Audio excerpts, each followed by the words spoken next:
السلام علیکم، آپ دیکھ رہے ہیں میرا یوٹیوب چینل اور مجھے جوائن کیا ہے سونیا نے۔ سونیا، آج دیکھو کہ بارش ہوئی، بارش کے بعد اسلام آباد کتنا پیارا لگ رہا ہے اور فائنلی اسپرنگ سیزن جو ہے وہ اسٹارٹ ہو گیا ہے۔ تو کیا کہو گی اسلام آباد کی بیوٹی کے بارے میں؟ یار اسلام آباد کی بیوٹی کے بارے میں ہم کیا کہہ سکتے ہیں، کیونکہ اس کی بیوٹی کے حوالے سے تو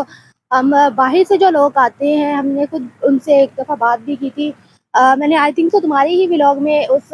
جو امبیسیڈر تھے سوڈان کے، ان سے جب اس حوالے سے اسلام آباد کی بیوٹی کے حوالے سے بات ہوئی تو انہوں نے کہا کہ اسلام آباد میں ان کو جو سب سے اچھی چیز لگتی ہے وہ یہاں کا ویو اچھا لگتا ہے، یہاں کی بیوٹی اچھی لگتی ہے، جس طرح سے یہاں پر گرینری ہے، ٹریز لگے ہوئے ہیں، تو ان کو یہ چیز بہت اچھی لگ رہی تھی۔ تو ظاہری بات ہے، اور جب موسم اس قسم کا ہو کہ جب بارشیں ہوں، اس کے بعد مطلب درمیانہ، مجھے تو آج درمیانہ تھوڑا سا موسم فیل ہو رہا ہے کہ نہ زیادہ سردی لگ رہی ہے نہ زیادہ گرمی لگ رہی ہے، لیکن ہوا میں جو ٹھنڈک ہے وہ زیادہ مطلب اس سے زیادہ اچھا فیل ہو رہا ہے۔ تو موسم آج کا موسم تو کافی اچھا ہے۔ اور دوسرا جہاں پر موسم اچھا ہے تو دوسرا آمنہ تمہیں بھی پتہ ہوگا کہ پولن جو الرجی جو جن لوگوں کو ہے ان کے لیے تھوڑی سی بری خبر یہ ہے کہ اس کا الرٹ بھی جاری کر دیا گیا ہے کہ اس کے جو مطلب ظاہری بات ہے، میں خود اس حوالے سے اس لیے بات کر رہی ہوں کیونکہ مجھے خود ہی الرجی ہے۔ تو کل سے جب میں نے یہ نیوز سنی ہے تو میرا ویسے ہی سانس بند ہو رہی ہے یار، مطلب اتنا اچھا موسم ہے، لیکن ہم ایسی جگہوں پہ جب نکلتے ہیں تو زیادہ ایشو بنتا ہے، تو تھوڑا سا یہ ایشو ہوتا ہے۔ اچھا سونیا، دیکھو کہ اسلام آباد کی خوبصورتی کے کیا ہی کہنے ہیں کہ ایک طرف جو ہمیں بالکل درخت ٹنڈ لگ رہے تھے، ابھی ان پہ ہلکے ہلکے پتے آ رہے ہیں، اور دوسری جانب دیکھو کہ جو درخت ہرے بھرے رہے پوری سردیوں میں، اب ان کے پتے گرنا شروع ہوئے ہیں، اور وہ دیکھو کتنا پیارا لگ رہا ہے پتوں پہ چلنا، اور خزاں کا موسم جو ایسے لگ رہا ہے کہ دوبارہ لوٹا ہے، مطلب مکس سا لگ رہا ہے نا۔ اسلام آباد میں طرح طرح کے درخت لگے ہوئے ہیں، اور یہاں پر اگر باہر نکلیں تو ایک جگہ پہ ہمیں بالکل درخت گھنے نظر آتے ہیں، ونٹر اس کی آٹم سیزن کی بات کری، اور دوسری جانب بالکل درخت جو جیسے یہ درخت آپ دیکھیں ہمارے بیک پہ، یہ بالکل دیکھیں بالکل خالی اس وقت اس پہ پتے آ رہے ہیں۔ دوسری جانب اگر ہم یہ درخت دکھائیں تو اس پہ گھنے بھی پتے ہیں، اور اسی درخت کے پتے یہ زمین پر گرے ہوئے نظر آ رہے ہیں۔ تو کتنی خوبصورتی ہے نا اسلام آباد کی، لیکن بدقسمتی سے اس کو مینٹین نہیں رکھا جا رہا۔ فلائی اوور اور سڑکیں کھلی بنا رہے ہیں، اور کئی سو درخت صرف اس چند مہینوں میں کاٹ دیے گئے ہیں۔ تو کیا آپ کہیں گی اسلام آباد انتظامیہ کو عقل کب آئے گی؟ یار عقل کرنی چاہیے، کیونکہ دیکھیں جو نیچرل بیوٹی ہوتی ہے وہ نیچرل بیوٹی ہوتی ہے، آپ اس کے برعکس جو بھی آپ آرٹیفیشل سوری آرٹیفیشل کام کرنا چاہیں گے وہ اس کی بیوٹی اتنا شو نہیں ہوگی جتنا کہ یہ جو نیچرل بیوٹی ہوتی ہے۔ دوسرا، ہم باہر کے ممالک کو دیکھ کے ہم اپنے ارد گرد کے ایریا کو ہم کمرشل تو کر رہے ہیں، لیکن ہم اپنی جو ایک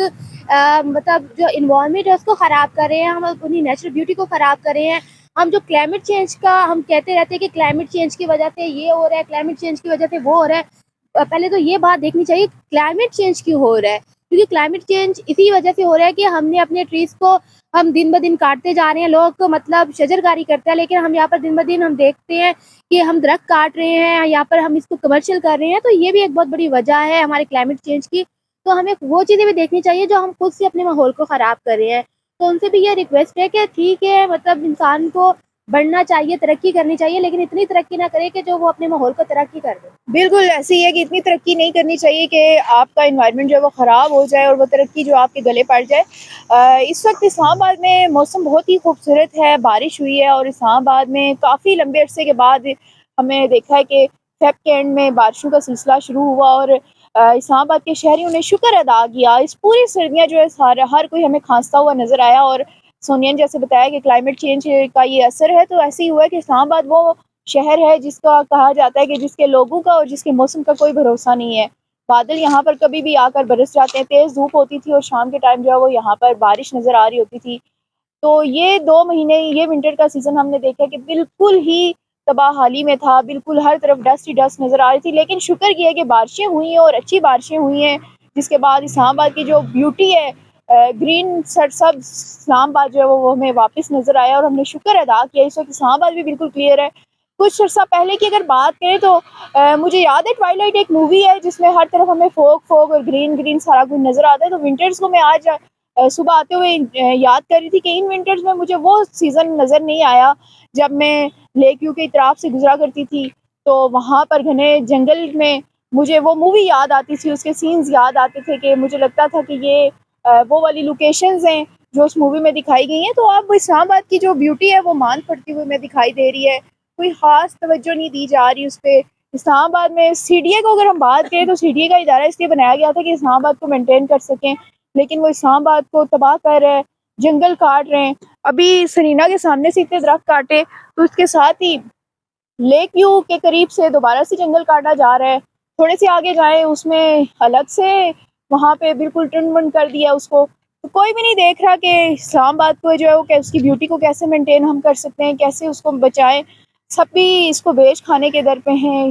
سونیا نے جیسے بات کی ہے کہ کمرشلائز کر رہے ہیں، تو کمرشلائز پوری دنیا میں چیزیں ہوتی ہیں، لیکن ایسے نہیں ہوتی جیسے ہم لوگ کر رہے ہیں۔ پوری دنیا میں قیمتی درخت بچائے جاتے ہیں، جو بڑے تناور درخت ہوتے ہیں ان کو بچانے کے لیے میپ تک چینج کر دیے جاتے ہیں، لیکن ہمارے ہاں اتنی بے دردی سے درخت کاٹے جاتے ہیں۔ دیکھ کر دل دہل جاتا ہے کہ کیا ہوگا فیوچر۔ اسلام آباد میں کبھی بھی ہم نے نہیں دیکھا تھا کہ اسموگ ہے، لیکن اس بار ہمیں اسلام آباد میں اسموگ بھی لاہور کی طرح نظر آئی ہے۔ گزشتہ سال بھی ایسی آئی ہے۔ جب سیزن آتا ہے تو اس میں 4 درخت لگاتے ہیں، اور ساتھ ہی اس کے دوسری جانب ہم دیکھتے ہیں کہ 8 درخت جو وہ تناور جو درخت ہوتے ہیں وہ کاٹ دیے جاتے ہیں۔ تو اسلام آباد کی بیوٹی کو مینٹین رکھنے کے لیے یہاں کی انتظامیہ کو دیکھنا ہوگا کہ پوری دنیا میں کلائمیٹ چینج آ رہا ہے، اس پہ کام ہو رہا ہے۔ ہم لوگ پوری دنیا میں جا کے کانفرنس بھی اٹینڈ کرتے ہیں، ان کو بتاتے ہیں کہ ہم نے اتنا کام کیا، لیکن ہم یہ نہیں بتاتے کہ ہم نے 1 سال میں کتنے درخت کاٹے ہیں۔ اب میرے خیال میں ہماری منسٹری کو اسلام آباد میں یہ بھی ڈیٹا اکٹھا کرنا چاہیے کہ ہم نے ان پروجیکٹس میں کتنے درخت کاٹے ہیں، اور جو ٹرانسپلانٹ ہوئے ہیں وہ کہاں ہوئے ہیں، اور وہ کتنے ہوئے ہیں، اور وہ بڑھ بھی رہے ہیں کہ نہیں۔ کیونکہ یہ بھی کہہ دیا جاتا ہے کہ ہم نے اتنے درخت کاٹے ہیں اور اتنے درخت جو ہے ٹرانسپلانٹ کرائے، لیکن ٹرانسپلانٹ کہاں ہوتے ہیں اور وہ گرو کر رہے ہیں نہیں، وہ زندہ بچے بھی ہیں کہ نہیں، ان کا ڈیٹا کسی کے پاس نہیں ہوتا۔ اصل میں آمنہ اس بارے میں ایک بات ضرور کرنا چاہوں گی کہ دیکھو ہم جب ڈیٹا کی بات کرتے ہیں نا، تو آپ کوئی بھی ادارہ اٹھا کے دیکھ لیں، اب وہاں پر جو بھی اپائنٹ ہوگا، جس چیز کے لیے اپائنٹ ہوگا یا جس ڈپارٹمنٹ کے لیے ہوگا، وہ اپنا کام چھوڑ کے باقی سب کام کرے گا۔ تو جب وہ اپنے حصے کا کام نہیں کرے گا، اس کو جو کام کر رہا ہے اس کے پاس خود ہی ڈیٹا نہیں ہوگا، تو وہ پھر اس پہ کام کیسا کرے گا۔ اب ہماری کوئی بھی منسٹری اٹھا کے دیکھ لیں، ان کے پاس ایگزیکٹ ڈیٹا آپ کو کبھی بھی آپ ان سے مانگے تو آپ کو ایگزیکٹ ڈیٹا جو ہے وہ نہیں ملتا۔ اس کے برعکس ہم دیکھیں کہ باہر کے جو ممالک ہوتے ہیں، باہر کے جو مطلب ہم ویب سائٹ پہ دیکھیں، جو بھی مطلب اس سے ریلیٹڈ جو رپورٹ پیش کرتے ہیں، وہاں سے اٹھا کے آپ اس کو کوٹ کر رہے ہوتے ہو، لیکن اپنے ادارے سے ریلیٹڈ آپ کے پاس خود ڈیٹا نہیں ہوتا۔ تو پھر جب آپ کے پاس ڈیٹا نہیں ہے، جب آپ کو پتہ ہی نہیں ہے کہ کیا کام ہو رہا ہے، کیسے کرنا ہے، تو پھر آپ خود بتائیں، پھر آپ اس پہ کیسے عمل کریں گے، کیسے کام کریں گے، اور آپ کو کیسے پتہ چلے گا کہ کہاں کیا چیز غلط ہو رہی ہے۔ تو مطلب ہر ادارے میں سب کو چاہیے کہ جو جس کا کام ہے اس پہ فوکس کریں۔ ہمارے ملک میں یہ بدقسمتی ہے کہ جس کا جو کام ہوتا ہے اس کو چھوڑ کے وہ اس بیسک کام کو چھوڑ کے ہر دوسرا وہ کام کر رہا ہوتا ہے، لیکن وہ جو اس کا اپنا جو بیسک کام ہوتا ہے وہ کام نہیں کرتا۔ جی بالکل، کہتے ہیں نا جس کا کام اسی کو سانجھے، تو یہاں پر بھی یہ اگزامپل جو ہے سیٹ آتی ہے، لیکن پاکستان اس کو فالو نہیں کرتا، اور سونیا کی بات بالکل درست ہے۔ اپنا کام چھوڑ کر دوسروں کے کام میں ٹانگیں اڑائی جاتی ہیں، اور اداروں کے پاس بالکل بھی ڈیٹا نہیں ہوتا۔ ابھی میں نے کوشش کی تھی کہ سرینا میں جو درخت ٹرانسپلانٹ ہوئے وہ کہاں سے ملیں گے، یا کتنے درخت ٹرانسپلانٹ کیے گئے ہیں، مجھے کوئی انفارمیشن نہیں ملی۔ وہ پورے کا پورا پروجیکٹ کمپلیٹ ہو گیا۔ اس کے علاوہ درختوں کی اگر بات کریں تو جو پتہ نہیں یہ بیوروکریسی ہماری کیا کر رہی ہے، جو منصوبے بناتے ہیں وہ کون ترتیب دیتا ہے۔ اسلام آباد آپ کو پتہ ہے، سب کو ابھی ہم نے ذکر کیا کہ پتہ ہی نہیں چلتا اس کے موسم کا، تو یہ ایک یورپ کے انوائرمنٹ جیسا ہے، لیکن اس کے باوجود یہاں پر جو درخت لگائے جاتے ہیں سونیا، وہ دبئی کی طرز کے لگائے جاتے ہیں۔ وہ ایک پام ٹری جو آپ کو نظر آ رہا ہے، جو کانٹوں والا ہے، جس کا نہ تو کوئی شیڈو ہے، نہ ہمارے پرندے اس پہ جو ہے وہ گھونسلہ بنا سکتے ہیں، اور نہ ہی ان کا کوئی فائدہ ہے۔ وہ اصل میں گرم علاقے کے درخت ہیں، اور ہمارے اسلام آباد کے درخت ایسے ہیں ہرے بھرے، اور یہاں کے مقامی درخت 2018 میں جب billion tree tsunami project start کیا گیا تھا، یہ اس وقت کہا گیا تھا کہ جو علاقہ ہے اسلام آباد کی، خاص طور پر بات کی گئی تھی اسلام آباد کے نیٹو جو درخت ہیں، مقامی درخت، وہ یہاں لگائے جائیں گے، لیکن ابھی ہم نے دیکھا کہ جتنے بھی نئے پروجیکٹ سی ڈی اے نے تیار کیے ہیں ان کے اطراف میں وہی پام ٹری لگائے گئے ہیں، لیکن اس مقامی درخت نہیں لگائے گئے۔ یہ بھی بڑا فیکٹر ہے کہ آپ کو جس چیز کا آئیڈیا ہی نہیں ہے کہ آپ کتنی تباہی کر رہے ہیں، آپ وہاں پر پیسہ بھی لگا رہے ہیں، ان درختوں کا کوئی فائدہ بھی نہیں ہے، اور مزے کی بات یہ ہے کہ وہ درخت سوکھ بھی جاتے ہیں، ان کی جگہ نیا درخت وہی لگا دیا جاتا ہے اور بجٹ ڈال دیا جاتا ہے، لیکن کسی کو عقل نہیں ہے کہ یہ درخت یہاں کے نہیں ہے۔ یہ درخت آپ گوادر میں لگا سکتے ہیں، سندھ کے علاقوں میں لگا سکتے ہیں، ساحلی علاقوں میں لگا سکتے ہیں، لیکن یہ درخت اسلام آباد کے نہیں ہیں. تو یہاں پر جو پروجیکٹ بناتے ہیں ان کو دیکھنا ہوگا کہ ایکسپرٹس جو ہیں یا اس چیز میں جو ایکسپرٹیز رکھتے ہیں ان سے پوچھ کر یہاں کے نیٹیوز درخت لگائیں. اور اگر آپ کو نہیں پتا کہ کیا درخت لگنے ہیں کیا نہیں، تو یہاں کے مقامی ان پڑھ لوگوں سے بھی پوچھیں، ان کو بھی پتا ہوگا اسلام آباد کے مقامی درخت کیا ہیں اور ان کے کیا فوائد ہیں. مزید خبروں تبصروں کے لیے میرے ساتھ جڑے رہیے. اللہ حافظ.